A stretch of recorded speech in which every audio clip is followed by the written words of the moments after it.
Good morning dear friends, मैं doctor Mahendra Sarang और स्वागत है हमारे यूट्यूब चैनल पे। जैसा कि मैंने कहा था, हम इस यूट्यूब चैनल पे हम बात करेंगे या इस सेशन में हम बात करेंगे ग्रामर की। जो आरपीएससी सेकंड ग्रेड और कॉलेज लेक्चरशिप के बच्चे हैं, स्कूल लेक्चरशिप के बच्चे हैं, वो विशेष रूप से देखें कि किस तरह से ग्रामर की तैयारी की जाती है और किस तरह से इसकी बारीकियों को जाना जाता है। तो जैसे कि वर्ब के चैप्टर के बारे में अपन डिस्कस कर रहे हैं, आज हम मॉडल एक्जाइलरी की बात करेंगे। भाववाचक क्रियाएं, वो क्रियाएं जिन्हें एक्सप्रेशन के अनुसार समझा जाता है। तो देखो, ये प्रेजेंट और पास्ट दोनों में आती है। प्रेजेंट में कैन है, पास्ट में कुड है, प्रेजेंट में मे है, पास्ट में माइट है, प्रेजेंट में शेल, पास्ट में शुड, विल प्रेजेंट में, वुड पास्ट में, मस्ट दोनों में आएगा और टू दोनों में आएगा। मॉडल चाहे प्रेजेंट की हो या पास्ट की हो, वर्ब की फर्स्ट फॉर्म लेती है हमेशा। अब ध्यान रखो, हर वर्ब का प्रयोग एक्टिव और पैसिव में, यानी कि हर वर्ब का जो फॉर्मेट होता है वो एक्टिव और पैसिव में बनता है। अगर मॉडल का फॉर्मेट एक्टिव वॉइस में होता है तो मॉडल के बाद में वर्ब की फर्स्ट फॉर्म आएगी सेंटेंस में, लेकिन जब इसका पैसिव बनाया जाएगा तो मॉडल के बाद में हम बी लगा के वर्ब की थर्ड फॉर्म का प्रयोग करेंगे। और ध्यान रखें, जैसे हेल्पिंग वर्ब चेंज होती है सब्जेक्ट ऑब्जेक्ट के अनुसार, मॉडल चेंज नहीं होती है। जैसे कि मैंने कहा आई कैन टीच इंग्लिश, मैं अंग्रेजी पढ़ा सकता हूं, ये एक्टिव वॉइस का एक सेंटेंस है। पैसिव इसमें क्या बनेगा, इंग्लिश।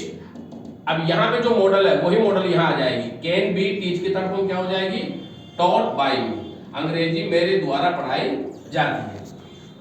तो मोड जिस तरह से हेल्पिंग वर्ब का एक्टिव पैसिव होता है, पैसिव का भी एक्टिव है, सॉरी मॉडल का भी एक्टिव और पैसिव होगा। अब बात करते हैं कि मॉडल जो है, मॉडल परफेक्ट, मॉडल की परफेक्ट फॉर्म भी होती है, मॉडल की परफेक्ट फॉर्म भी होती है।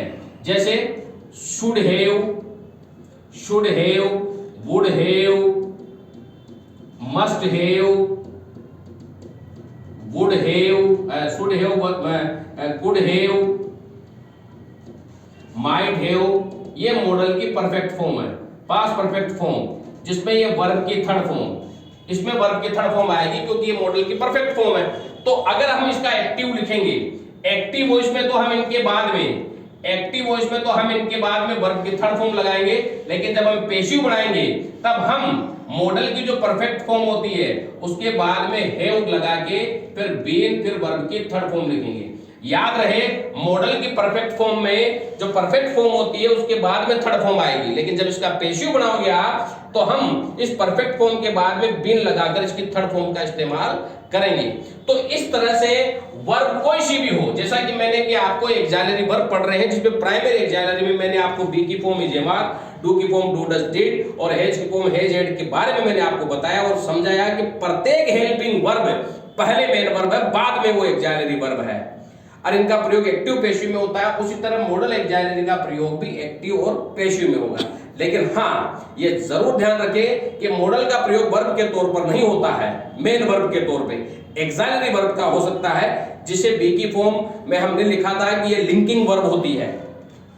उसी तरह से डू और डिड के बारे में पढ़ा था, डू डज डिड के बारे में, हैज हैड के बारे में, लेकिन मॉडल एक मेन वर्ब के तौर पर प्रयोग नहीं होती है। मॉडल एक खुद एक एक्सिलरी वर्ब है जो हेल्पिंग वर्ब की तरह कार्य करती है, जिसकी अपनी एक मेन वर्ब होती है, जो प्रेजेंट मॉडल और पास्ट मॉडल में फर्स्ट फॉर्म के साथ ही आएगी, लेकिन परफेक्ट मॉडल में इसके साथ थर्ड फॉर्म आएगी, लेकिन इसका पैसिव जब बढ़ेगा उसमें मॉडल हैव बीन वो थर्ड फॉर्म आएगी।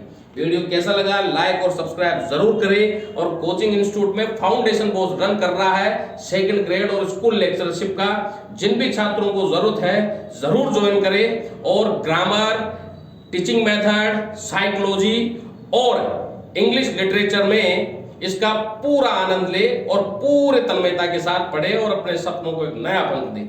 Thank you very much.